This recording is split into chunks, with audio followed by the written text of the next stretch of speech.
We wake up, scroll through our phones, take a shower, eat, go to work, but somewhere in there we forget to actually live. I remember one morning standing in the shower and realizing I couldn't feel the water on my skin. Obviously it was hitting my skin, but my consciousness and my awareness wasn't fully there. Because living on automatic pilot isn't truly living at all.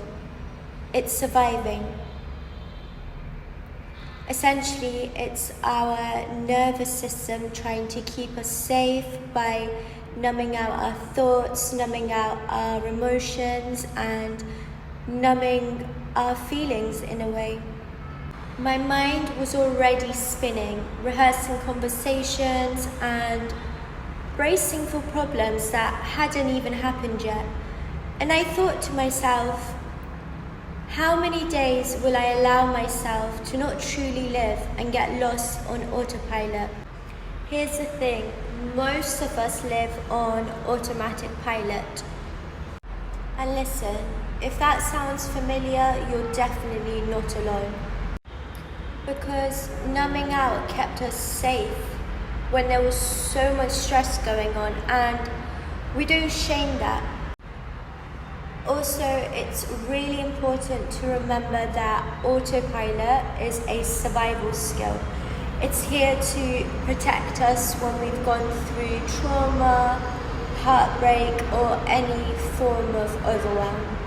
But truth be told, what once kept us safe and secure and numbed our emotions just enough so we could survive is now imprisoning us.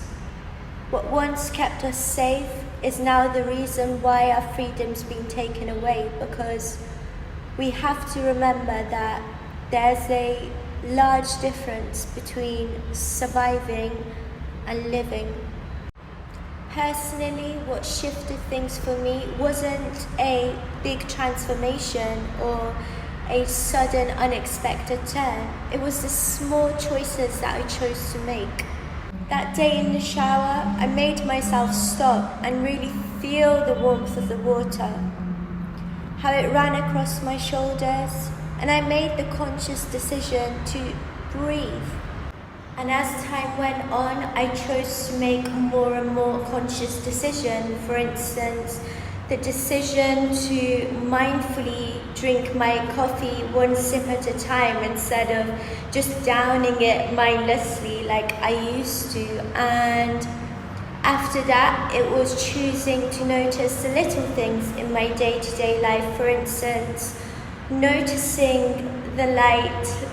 It's funny I'm saying this because I'm doing this now. Noticing the light shining through the window. And it's in these small moments that we truly tap into presence and enjoying life for what it is. Mindfulness isn't about being perfect or calm all the time.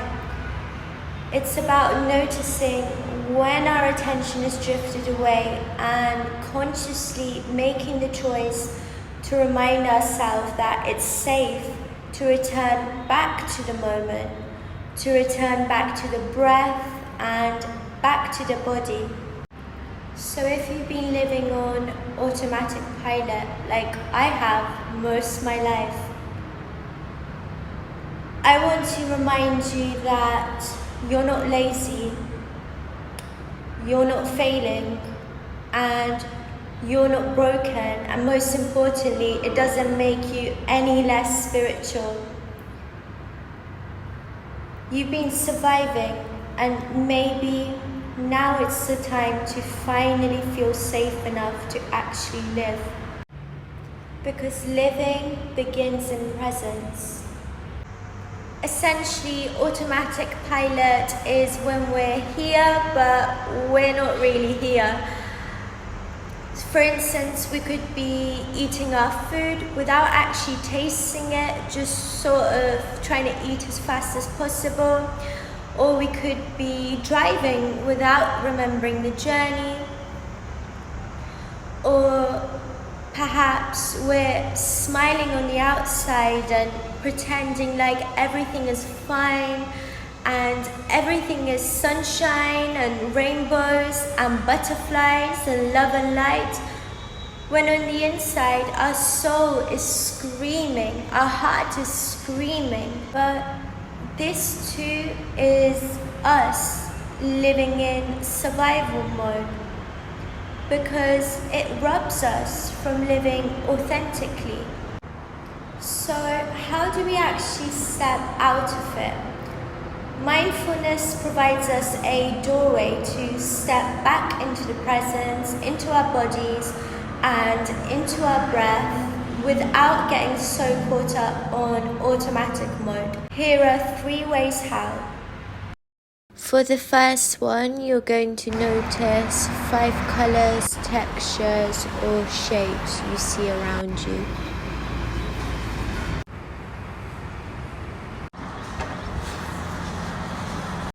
For the second technique, we're just going to feel the wind, the sunshine, or the texture of your clothes against your skin. So does your clothes or the top you're wearing, does it feel soft or does it feel loose? Does it feel tight? Just notice the sensation of your clothing. Tune in. The third technique involves us separating ourselves from our thoughts when they arise. So instead of saying I am frustrated when you get frustrated, you can replace it with the thought of I am experiencing the thought of frustration. Just as the wind, it will pass. And what this does is it allows us to separate ourselves from our thoughts and observe it without judgment, instead of getting so involved with it that we lose ourselves in automatic mode. This exercise effectively helps us become more present and aware of the present moment.